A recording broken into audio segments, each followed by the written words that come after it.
Now, the Bartlesville Police Department is trying to change that narrative. They're looking within to see how they can better understand the communities they serve. We have to stop blaming other people.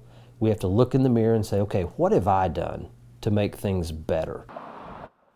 2 Works For You's Lorraine Calendar shows us what the department is doing to make sure every citizen has a voice. It's a story you'll see only on 2.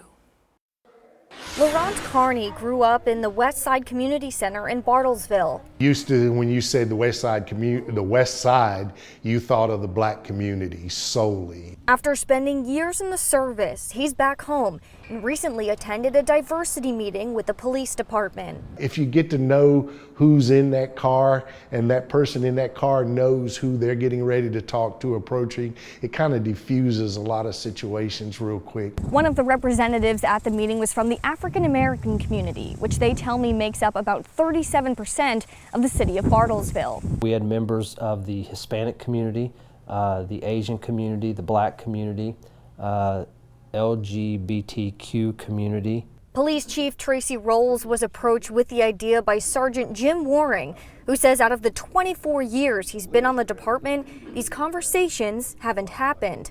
We want to not only ask the difficult questions of the other groups, but we want each group to be open and willing to hear the difficult answers. The purpose is to be proactive about diversity, get to know one another so there's little to no barriers between police officers and the citizens they protect and serve. We don't want to be like some of the other communities who are trying as best they can to catch up only when something bad has happened. Even though it's in the beginning stages, some say the hardest part of change is getting started. To be able to come back and be a part of what I hope to be a turning point for diversity, it gives me a good feeling. In Bartlesville, Lorraine Calendar, 2 Works For You.